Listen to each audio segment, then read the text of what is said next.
آپ کے معلوم میں حق ہے سائلین کا اور جو محروم لوگ ہیں ان کا. تو اکثر ہم یہ اپنے معاشرے میں دیکھتے ہیں، موسٹلی ہماری اکثریت کی یہی عادت ہے کہ مانگنے والا آتا ہے تو ہم کہتے ہیں کہ معاف کرو یار. تو اس کا تو اللہ فرما رہے ہیں اس کا حق ہے. جی بالکل. تو ہم مال والے ہیں تو وہ غریب ہے جو مانگ رہا ہے تو ہم اس کو کہتے ہیں یار مجھے معاف کر دے. تو کیا ایسا کہنا چاہیے؟ یہ جائز ہے؟ نہیں کہنا چاہیے جی. آپ اس کی مختصر سا ون ورڈ آنسر ہے. دراصل وہ ہم سب کی زندگیوں کا ایک روزمرہ ایسا، ہم کہیں جاتے ہیں تو مانگنے والے آ ہی جاتے ہیں. ہاں اگرچہ مانگنا ایک قبیح فعل ہے، ٹھیک، اس ذات کو پسند نہیں ہے کہ اس کے علاوہ کسی اور اپنے جیسے بندوں کے سامنے ہاتھ کیا جائے، لیکن کسی سائل کا انکار کرنا بھی اتنا ہی قبیح فعل ہے جتنا کہ مانگنا. بالکل ایسا. آپ کے دروازے پہ کوئی شخص آ جائے تو سنت الہیہ نہیں ہے، سنت سرکار کریم صلی اللہ علیہ وسلم، اللہ کا طریقہ نہیں ہے کہ اپنے سائل کو محروم رکھے. بالکل ایسا. تو اگین وہی آپ کی بات درست ہے کہ جب ہم، اور پھر وہ ہم دوستوں کے ساتھ بیٹھے ذکر کرتے تو اس نے کہا جی کہ یار یہ ڈرامے کر رہا ہے نا، وہ فقیر تھا اس نے کر رہا ہے. تو میرا اچانک سے نے کہا یار ہم بھی تو اللہ کے آگے ڈرامے کر رہے ہوتے ہیں، ہم بھی اس کے سامنے ڈرامے کر رہے ہیں. کبھی کہتے ہیں میرے ساتھ یہ مسئلہ آ گیا، کبھی یہ مسئلہ آ گیا، کبھی یہ مسئلہ آ گیا.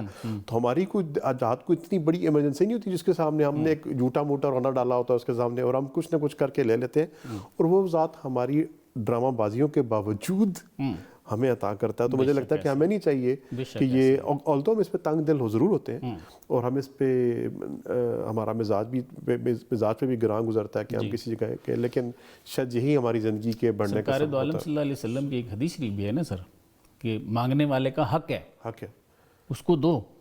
جی جی. تو ہم اس کو شاید محروم نہیں کر سکتے. ڈاکٹر صاحب آپ کو اس میں ایڈ کرنا چاہیں؟ جی کہ ہم دیکھتے ہیں کہ بھی ایک بدو آتا ہے اور حضور نبی رحمۃ اللہ علیہ وسلم یمنی چادر آپ اوڑھے ہوئے تھے، اور اس نے بڑی اتنی تیزی سے یمنی چادر کو زور سے کھینچا کہ حضور کی گردن انور پر وہ جو تھے وہ نشان بن گئے. تو اور کہتا ہے کہ محمد آپ کے پاس جو اللہ کا مال ہے اس میں سے میرے لیے کچھ دیں. تو سیدنا فاروق اعظم رضی اللہ تعالیٰ عنہ جو تھے انہوں نے وہاں پر اس کو ڈانٹ دیا، اور پھر حضرت سرکار دو عالم صلی اللہ علیہ وسلم نے روکا.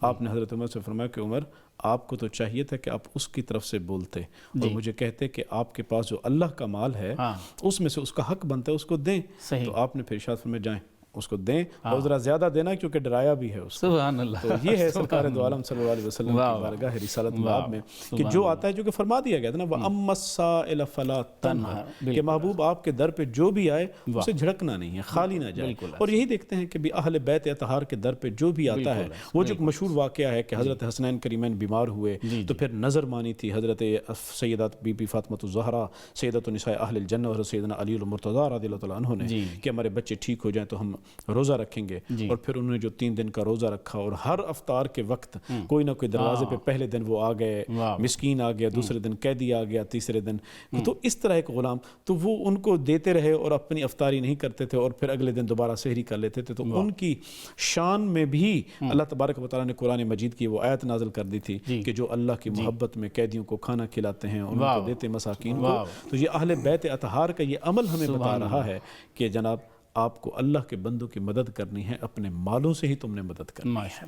ماشاءاللہ، بہت شکریہ. دین اسلام کے مختلف امور سے آگہی کے لیے ابھی سنو نیوز کا یوٹیوب چینل سبسکرائب کیجئے اور بیل آئیکن کا بٹن ضرور پریس کیجئے.